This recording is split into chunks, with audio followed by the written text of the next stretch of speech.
Hi சகோஸ், எல்லாருக்கும் வணக்கம். வாங்க கதைக்குள்ள போகலாம். இரவு மணி 11 தாண்டி இருந்தது. மழை பெய்து ஓய்ந்திருந்த அந்த அமைதியான இரவில் தியா தன் அறையில் விளக்குகளை அணைத்துவிட்டு படுக்கையில் சாய்ந்திருந்தாள். வீட்டிற்கு வந்ததும் அந்த சிவப்பு நிற காட்டன் புடவையை மெதுவாக அவிழ்த்து மாற்றிவிட்டு ஒரு மென்மையான நைட் வியரை எடுத்து அணிந்திருந்தாள். காரில் விக்ரம் தந்த அந்த முத்தங்களின் உஷ்ணம் இன்னும் அவள் உதடுகளிலும் உடம்பிலும் அனலாய் எரிந்து கொண்டிருந்தது. சட்டென்று கட்டிலில் இருந்த அவளது போன் அதிர்ந்தது. திரையில் மை கோல்ட் சிஇஓ என்ற பெயர் மிளிர்ந்தது. தியாவின் இதயம் தடதடவென அடிக்கத் தொடங்கியது. ஒரு பக்கம் பக்கத்து அறையில் அம்மா தூங்கிக் கொண்டிருக்கிறார்களே என்ற பயம். இன்னொரு பக்கம் விக்ரமின் நினைவுகளால் நெஞ்சில் பொங்கும் காதல். தியா பதற்றத்தோடு கதவை பார்த்துவிட்டு போனை செவியோரம் வைத்தாள். விக்ரம், என்ன இது? இப்ப எதுக்கு ஃபோன் பண்ற? பக்கத்து ரூம்ல அம்மா தூங்கிட்டு இருக்காங்க என்று தியா கேட்க, மறுமுனையில் விக்ரமின் குரல் லேசான போதையில் வழக்கத்தை விட மிக அடர்த்தியாகவும் கரகரப்பாகவும் ஒலித்தது. அவன் தன் வீட்டு பால்கனியில் நின்று கையில் ட்ரிங்க்ஸ் கிளாஸை சுழற்றியபடி பேசுவது தியாவின் மனக்கண்ணில் தெளிவாக தெரிந்தது. என்ன, தூங்குறாங்களா? அவங்க நிம்மதியா தூங்குறாங்க. ஆனா எனக்கு தாண்டி தூக்கமே வரல.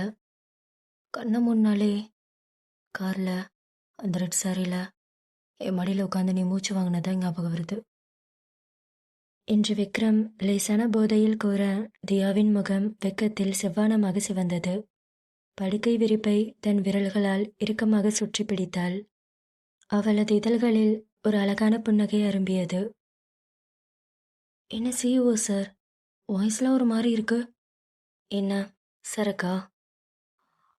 அது லைட்டா. ஏன் தெரியலடி, உன்னை சாரியில் பார்த்ததுலேருந்தே செம்ம போதையாயிருச்சு. இப்போ வீட்டுக்கு வந்து அவ்வளோ குடிக்கிறேன், சுத்தமாக போதையே இல்லடி. அதுக்கு நான் என்ன பண்ணுறது? அதுக்கு வீடியோ கால் வரையா? என்ன, வீடியோ காலா? எதுக்கு?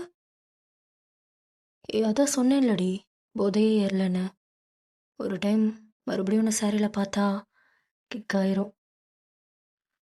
ஆனால் மிஸ்டர் சிஓ சார், நான் சாரியை கழட்டி ரொம்ப நேரம் ஆச்சு.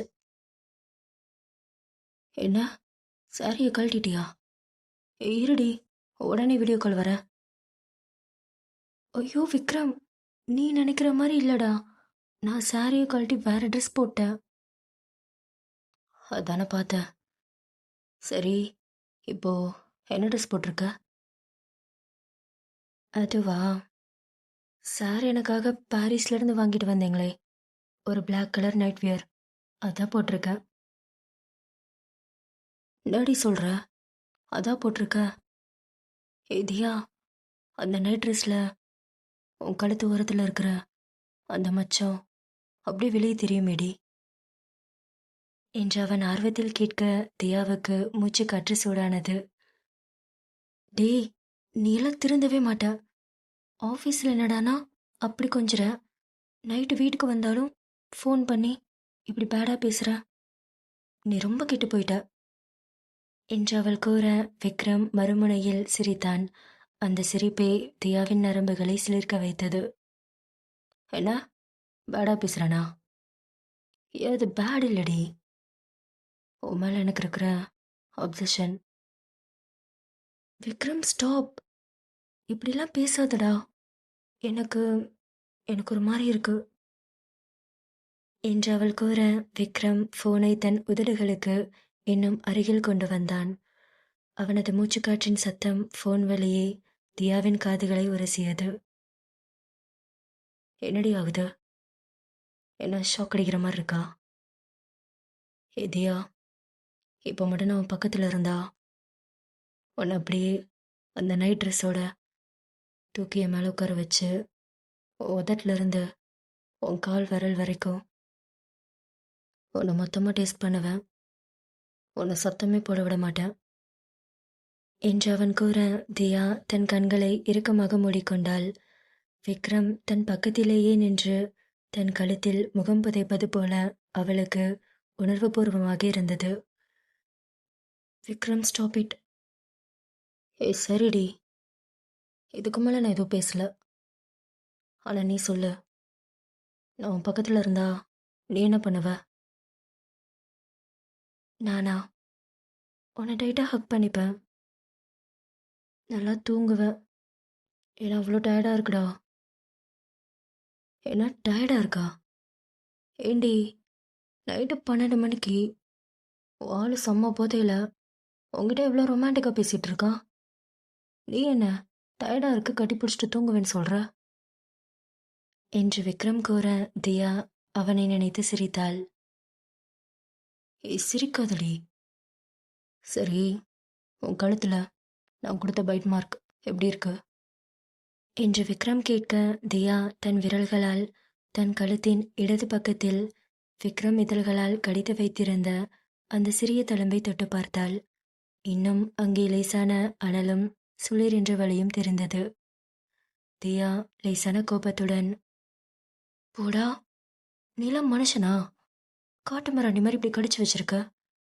நாளைக்கு ஆஃபீஸில் எல்லாரும் பார்த்தா என்ன நினைப்பாங்க? என்றவள் கூற விக்ரம் சத்தமாக சிரித்தான். ஹலோ மேடம், நீங்கள் என்ன பண்ணி வச்சிருக்கீங்க? காரில் என் மேலே ஏறி உட்காந்துட்டு என் கழுத்தையும் தாண்டி கடிச்சு வச்ச. இப்போதான் கண்ணாடியில் பார்த்தேன். என்று அவன் கூற தியா தன் உதட்டை கடித்து கொண்டு, அது அது நீ பண்ண அக்கிரமத்துக்கு தான் நானும் பண்ணேன். அது ரெண்டுக்கும் சரியா போச்சு என்று செல்லமாக முணுமுணுத்தாள். அவள் பேசிக்கொண்டிருந்த போது தியாவின் அறையின் கதவு டக்கென்ற சத்தத்துடன் திறக்கப்பட்டது. தியாவுக்கு அப்படியே தூக்கி வாரி போட்டது. இதயம் தொண்டைக்குழி வரை வந்து குதித்தது. கதவை திறந்து உள்ளே நுழைந்தது தியாவின் அம்மாதான். பதற்றத்தின் உச்சத்திற்கு சென்ற தியா யோசிக்க கூட நேரமில்லாமல் தன் கையில் இருந்த போனை அப்படியே தன் நைட்டியின் மேல் பகுதிக்குள்ளே விட்டு போனை உள்ளே மறைத்து கொண்டாள். போன் அவளது நெஞ்சின் சூட்டில் ஒட்டிக்கொண்டது. தியா அவசர அவசரமாக படுக்கையில் நிமிர்ந்து உட்கார்ந்து எதுவும் தெரியாதது போல மூச்சை அடக்கிக் கொண்டு அம்மாவை பார்த்தாள். ஏய் தியா, என்னடி இன்னும் தூங்காம முழிச்சிட்டு இருக்க?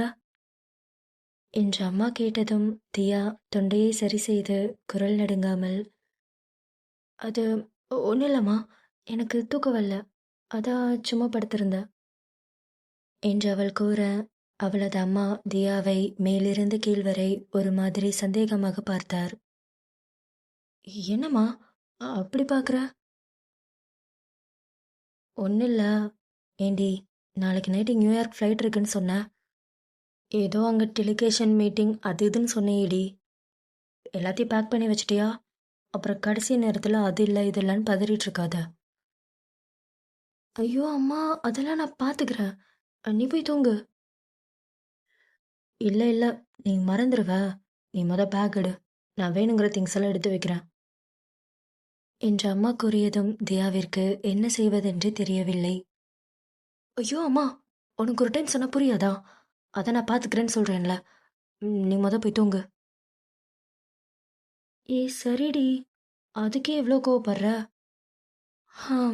உன்னை நினச்சாலே எனக்கு பயமா இருக்குடி. எப்போ பார்த்தாலும் இந்த வீம்பு கோவம். உன்னை கட்டிக்க போறவன் எவனோ, சத்தியமா அவன் ரொம்ப பாவண்டி. திமிரை சகிச்சுக்கிட்டு எப்படிதான் உன் கூட வாழ போறானோ என்று கிண்டலாக சொன்னார். ஆடைக்குள்ளே இருந்த ஃபோன் வழியே அம்மா சொன்ன வார்த்தைகள் அப்படியே விக்ரமின் காதுகளில் தெளிவாக கேட்டது. தியாவுக்கு ஒரு பக்கம் அம்மாவின் பேச்சை கேட்டு கோபமும், இன்னொரு பக்கம் விக்ரம் இதை ஃபோனில் கேட்டுக்கொண்டிருக்கிறானே என்ற கவலையும் தொற்றிக்கொண்டது.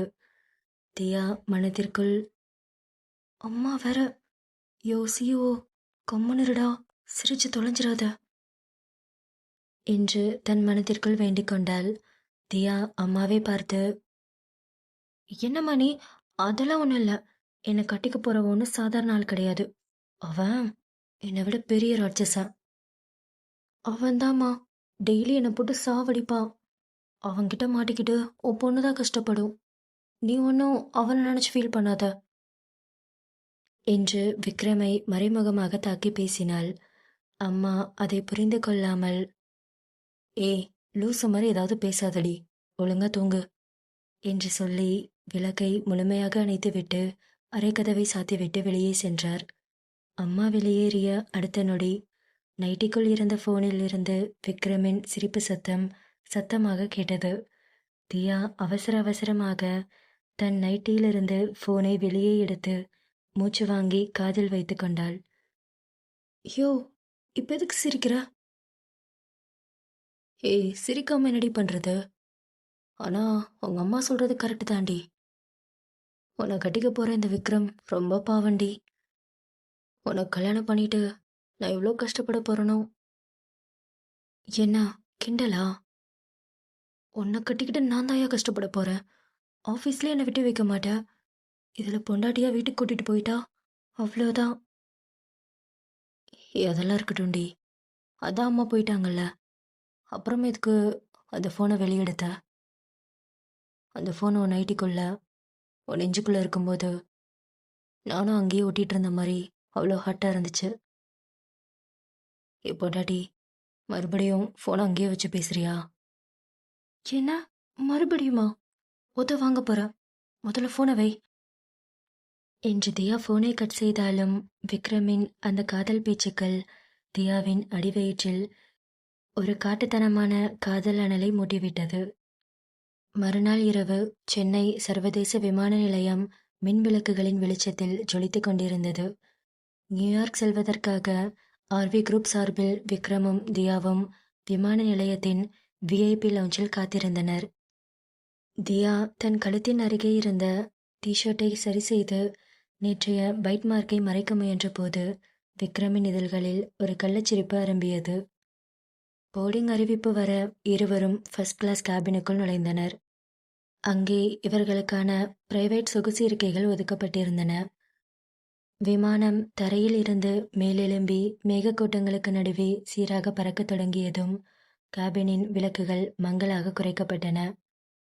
விமான பணிப்பெண் ஜூஸ் மற்றும் வைன்களை வழங்கிவிட்டு சென்ற பிறகு தியா விக்ரமின் தோள்பட்டையில் தன் தலையை சாய்த்து படுத்துக் கொண்டாள். விமானத்தின் பிரைவேட் கேபினுக்குள் மங்கலான வெளிச்சமும் என்ஜினின் மெல்லிய இரைச்சலும் மட்டுமே பின்னணியில் ஒலித்துக் கொண்டிருந்தன. விக்ரமின் உடலின் அனலும் அந்த விலை உயர்ந்த பெர்ஃப்யூம் வாசமும் அவளுக்குள் ஒரு பேரமைதியை கொடுத்தன. தன் விரல்களால் விக்ரமின் கையை கோர்த்து கொண்டபடி ஜன்னல் வழியே வெளியே தெரிந்த இரண்டு மேகக்கூட்டங்களை பார்த்தவாறு, விக்ரம், நான் ஒன்று சொல்லவா? என்னடி? அது இந்த நைட் டைமில் இவ்வளோ அடி உயரத்துக்கு மேலே உன் தோளில் சாஞ்சிட்ருக்கனே, இந்த ஃபீல் எப்படி இருக்கு தெரியுமா? ஏதோ கனவு மாதிரி இருக்கு என்று அவள் கூற விக்ரம் தன் தலையை லேசாக சாய்த்து அவளது கூந்தலில் தன் உதடுகளை பதித்தான். அவனது விரல்கள் அவள் கைகளை மேலும் இறுக்கமாக பற்றி கொண்டன. ஹே லூசு, என்ன பேசுற? என் தோலை சாஞ்சிருக்க, இது எப்படி கனவா இருக்கும்? இனிமே உன் லைஃப்பில் நடக்க போகிற எல்லாமே நிஜம்தான் என்று அவன் கூற தியா நிமிர்ந்து அவனை பார்த்தாள். ஆனா எல்லாமே நடக்குமா? இதே மாதிரி கடைசி வரைக்கும் உன் தோளில் சாஞ்சு கிடக்கணும், இதெல்லாம் நடக்குமா விக்ரம்? தியா, என்னடி பேசுற?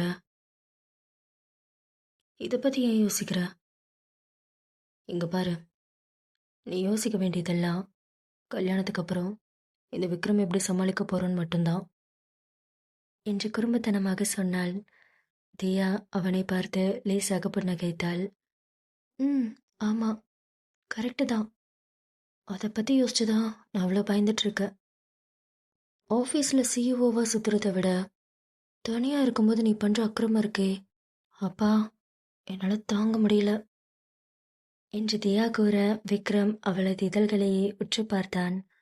அவளது ஒவ்வொரு சொல்லின் போதும் அசையும் அந்த சிவந்த இதழ்கள் அவனது கட்டுப்பாட்டை மீண்டும் தளர்த்தின. அப்படியா மேடம், தாங்க முடியலையா? அப்போ நியூயார்க்கில் என் கூட என்ன பண்ண போறியோ? என்று கூறியவன் சற்றென்று குனிந்து அவளது கீழ் இதழை தன் இதழ்களால் சிறைப்பிடித்தான். தியா எதிர்பார்க்காத அந்த திடீர் முத்தத்தில் லேசாக திகைத்தாலும் உடனே அவனது நெஞ்சில் தன் கையை வைத்து லேசாக தள்ளினாள். அவனது கன்னத்தில் செல்லமாக அடித்தாள். டே, என்னடா பண்ற? கொஞ்ச நேரம் என் அமைதியா பேச விட மாட்டியா? ஃப்ளைட்ல இருக்குன்னு கொஞ்சமாவது பயம் இருக்கா உனக்கு? எப்ப பார்த்தாலும் என்று பொய் கோபத்தோடு மிரட்டினாள். ஆனால் விக்ரம் விடுவானா என்ன? அவளது செல்லத்தட்டலையும் மிரட்டலையும் பார்த்து அவனது இதழ்களில் ஒரு புன்னகை விரிந்தது. அவனது கண்கள் மேலும் தீவிரமடைந்தன. என்ன, எனக்கு பயமா? அதுவும் என் பொண்டாட்டி கிஸ் பண்றதுக்கு? ஏய், நான் ஏண்டி பயப்படணும்? இங்க பாரு, என்னை பத்தி உனக்கு நல்லாவே தெரியும். நான் கிஸ் பண்ணா நீயும் என்னை கிஸ் பண்ணிட்டா அப்பயே முடிஞ்சிரும். இந்த மாதிரி நீ என்னை விளக்கிட்டு தள்ளி போகும்போது தான் எனக்கு உன் மேல வெறி அதிகமாகும். அது உனக்கே தெரியும்லடி என்று கூறியபடி மீண்டும் அவளை நோக்கி நகர, தியா அவனிடமிருந்து தப்பிக்க யோசித்து பக்கத்தில் வைக்கப்பட்டிருந்த மென்மையான ஃப்ளைட் பெட்ஷீட்டை வேகமாக எடுத்து தன் முகத்தில் போர்த்தி அவளது தலைவரை மூடிக்கொண்டாள். தியா பெட்ஷீட்குள்ளே இருந்து குரலை உயர்த்தி, நான் மாட்டேன், போடா, நீ என்ன வேணா பண்ண, நான் வெளியே வரப்போறதில்ல, ஒழுங்கா ஒரு சீட்ல போய் உட்காரு என்று கூற விக்ரம் ஒரு நக்கலான சிரிப்பை உதிர்த்தான். ஏண்டி, இப்படி இழுத்து மூடிட்டா இது விக்ரம் கிட்ட இருந்து தப்பிச்சிடலாம் நினைப்பா? நீ எங்க முன்னாலும் உன்னை தேடி பிடிச்சு அடக்கிறது தான் உன் சிஓவோட வேலை என்று அவன் கூறிய அடுத்த நொடி விக்ரம் அந்த பிரைவேட் சீட்டின் லாக் பட்டனை முழுமையாக லாக் செய்துவிட்டு தியா மூடியிருந்த அந்த பெரிய பெட்ஷீட்குள்ளேயே தானும் டக்கென்று புகுந்து கொண்டான். இப்போது அந்த பெட்ஷீட்குள்ளே லேசான இருள். வெளியில் இருக்கும் குளிர்ச்சிக்கு முற்றிலும் மாறாக உள்ளே இருவரின் மூச்சுக்காற்றும் சேர்ந்து ஒரு தகிக்கும் அனலை உருவாக்கியது. இருவரின் உடல்களும் மிக நெருக்கமாக ஒட்டி கொண்டிருந்தன. தியாவின் கண்கள் அதிர்ச்சியிலும் ஆசையிலும் விரிந்தன. தியா மூச்சு வாங்கிக் கொண்டு பதற்றத்தில், விக்ரம், உள்ளே எதுக்கு வந்த? வெளியே போ என்று அவள் கூற, விக்ரம் அவள் இடையை தன் இரு கரங்களாலும் ஆழமாக பற்றி தன் பக்கமாக தூக்கி அணைத்தபடி, எங்க இப்போ ஊறி பார்க்கலாம், இங்க யார் வந்து உன்னை காப்பாத்துறாங்கன்னு பார்க்குற? விக்ரம், வேணாம், சொன்னா கேளு. ஏண்டி, உனக்கு கொஞ்சமாவது மனசாட்சி இருக்கா? 14 மணி நேரம் டிராவல் டி. தியா, கொஞ்சம் நினச்சி பாரு. வானத்துக்கும் பூமிக்கும் நடுவில், இந்த மாதிரி நடு வானத்தில் எனக்கு ரொம்ப பிடிச்ச பொண்ணு என் பக்கத்தில் இருக்கா. இந்த மாதிரி சான்ஸ் எத்தனை பேருக்கு கிடைக்கும்? ஏண்டி, இந்த சான்ஸை மிஸ் பண்ணிட்டு என்னை உட்காந்து லேப்டாப்பை தட்டிட்டு இருக்க சொல்றியா என்று அவன் கூற, விக்ரமின் பேச்சு தியாவின் கட்டுப்பாட்டை அடியோடு உடைத்து நொறுக்கின.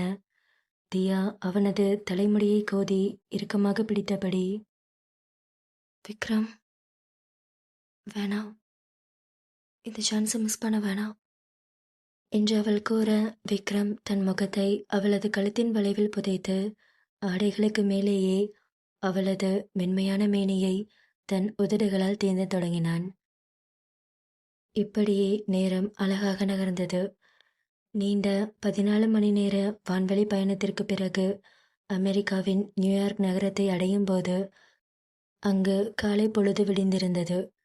ஜன்னல் வெளியே பார்த்த தியாவிற்கு அந்த நகரத்தின் பிரம்மாண்டம் வியப்பை தந்தது. வானளாவிய காங்கிரீட் கட்டிடங்கள், கண்ணாடியால் செய்யப்பட்ட மெகா வானளாவிய கோபுரங்கள், மஞ்சள் நிற டாக்ஸிகளின் அணிவகுப்பு என நியூயார்க் நகரம் தன் கம்பீரமான அழகோடு ஜொலித்து கொண்டிருந்தது. விமானத்திலிருந்து இறங்கி தங்களுக்கு ஒதுக்கப்பட்ட VIP ஸ்டார் ஹோட்டலுக்கு சென்று விரைவாக தயாரானார்கள். விக்ரம் இப்போது முற்றிலும் வேறு ஒரு மனிதனாக மாறியிருந்தான். ஃப்ளைட்டில் பெட்ஷீட்குள்ளே தியாவோடு ரொமான்ஸ் செய்த அந்த பீஸ்ட் விக்ரம் முற்றிலும் மறைந்து இப்போது அதீதமான கம்பீரமும் கூர்மையான பார்வையும் கொண்ட பியூர் கார்ப்பரேட் CEO மோடிற்கு மாறியிருந்தான். அடர் கருப்பு நிற 3 பீஸ் பிஸ்னஸ் சூட், கச்சிதமான டை, பளபளக்கும் லெதர் ஷூ என அவனது ஆளுமையை அந்த ஹாலில் இருந்தவர்களை மிரள வைத்தது. தியாவும் ஒரு நேர்த்தியான ஃபார்மல் உடையில் லேப்டாப் மற்றும் மீட்டிங் ஃபைல்களுடன் அவனது பிசினஸ் அசிஸ்டண்டாக விக்ரமின் பின்னால் நடந்து சென்றாள். இருவரும் அமெரிக்காவின் மிகப்பெரிய மல்டிநேஷனல் நிறுவனத்தின் பிரம்மாண்டமான தலைமையகத்திற்குள் நுழைந்தனர். நியூயார்க்கின் உயர்மட்ட கார்ப்பரேட் அதிகாரிகள், உலகளாவிய பிசினஸ் தலைவர்கள் என பலரும் விக்ரமை வரிசையாக நின்று கைகுலுக்கி வரவேற்றனர். விக்ரம் அவர்களிடம் மிக கராரான, கம்பீரமான ஆங்கிலத்தில் ஃபார்மாலிட்டிஸை முடித்துக் கொண்டிருந்தான். ஆனால் விக்ரமின் கூர்மையான பார்வைகளும் அவன் லேசாக தன் நெட்டையை சரி செய்யும்போது தியாவை பார்த்து வீசும் மர்ம புன்னகையும் தியாவிற்குள் ஒரு அனலை மூட்டிக் கொண்டிருந்தன. அப்போது அந்த மீட்டிங் ஹாலின் பிரதான கதவு திறக்கப்பட்டது. அங்கிருந்து ஸ்டெல்லா நுழைந்தாள். மிக உயரமான வெள்ளை நிற அட்டகாசமான மாடலிங் லுக்கில் இருந்த அமெரிக்க கார்ப்பரேட் சிஇஓ அவள்.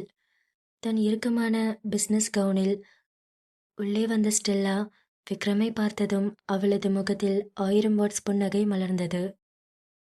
"ஓ my god Vikram, it's so good to see you again" என்ற ஆசையோடு உரக்க சொல்லி விக்ரமை நோக்கி வேகமாக வந்து அவனை மிக நெருக்கமாக இறுக்கி அணைத்துக் கொண்டாள். விக்ரமும் புன்னகையோடு அவளது அணைப்பை ஏற்றுக்கொண்டு அவளது முதுகை தட்டி கொடுத்தான். சற்று தள்ளி நின்று ஃபைல்களை சரிபார்த்து கொண்டிருந்த தியாவுக்கு இந்த திடீர் அணைப்பை பார்த்ததும் தலை உச்சியிலிருந்து உள்ளங்கால் வரை ரத்தம் கொதித்தது. "யார் இவ? உள்ள வந்த உடனே யாழ இப்படி கட்டிப்பிடிக்கிறா?" என்று அவளது கண்கள் கோபத்தில் சிவந்தன. தன் கையில் இருந்த ஃபைலை இறுக்கமாக பிடித்து பிழிந்தாள். அதன்பின் அனைவரும் அந்த பிரம்மாண்டமான கிளாஸ் வால் மீட்டிங் ஹாலில் அமர்ந்தனர். நீண்ட ஓவல் வடிவ மேஜையின் நடுவில் விக்ரமும் ஸ்டெல்லாவும் பக்கத்தில் நெருக்கமாக அமர்ந்து கொண்டனர். தியா விக்ரமின் அசிஸ்டண்டாக அவர்களுக்கு சற்று தள்ளி அமர்ந்திருந்தாள். மீட்டிங் தொடங்கியது. ஆனால் அங்கிருந்த சூழல் தியாவின் வயிற்றெரிச்சலை இன்னும் அதிகமாக்கியது. அவர்கள் இருவரும் நியூயார்க் ப்ராஜெக்ட் பற்றி பேசுவது போல தெரியவில்லை. ஸ்டெல்லா தன் அழகிய கூந்தலை கோதியபடி விக்ரமுக்கு மிக அருகில் வந்து ஏதோ பழைய நினைவுகளை பற்றி பேசி உரக்க சிரித்து கொண்டிருந்தனர். விக்ரமும் அவளது பேச்சை கேட்டு தன் கராரான முகத்தை மாற்றி லேசாக சிரித்து அவளோடு மிகவும் க்ளோஸாக உரையாடி கொண்டிருந்தான். ஸ்டெல்லா பேச்சு இடைவெளியில் விக்ரமின் கையை தொட்டு பேசுவதும் அவனது கண்களை பார்த்து புன்னகைப்பதும் தியாவின் சகிப்புத்தன்மையின் எல்லையையே தாண்டியது. "யோ விக்ரம், என்னையா பண்ணிட்டு இருக்க? ஃப்ளைட்ல என்கிட்ட என்னென்னவோ பேசுன, இங்க வந்து இந்த அமெரிக்கக்காரி சிரிச்சு பேசுறத பார்த்து ரசிச்சிட்டு இருக்கியே. இருடா, மீட்டிங் முடியட்டும், உனக்கு இன்னைக்கு இருக்கு" என்று மனதிற்குள் அவனை கொடூரமாக கொலைவெறியோடு திட்டி தீர்த்தாள். இந்த கதையுடைய அடுத்த பாகம் சீக்கிரமே நம்ம சேனலில் வந்துடும். மறக்காம சேனலை சப்ஸ்கிரைப் பண்ணிக்கோங்க. கதையை பற்றின உங்கள் கருத்துக்களை கமெண்ட்டில் சொல்லுங்கள். கதை பிடிச்சிருந்ததுன்னா வீடியோக்கு மறக்காமல் லைக் பண்ணிக்கோங்க. அவளும் நானும் தொடர்கதையின் அடுத்த ஒரு புது அத்தியாயத்தில் உங்களை வந்து சந்திக்கிறேன். தேங்க்ஸ் ஃபார் வாட்சிங்.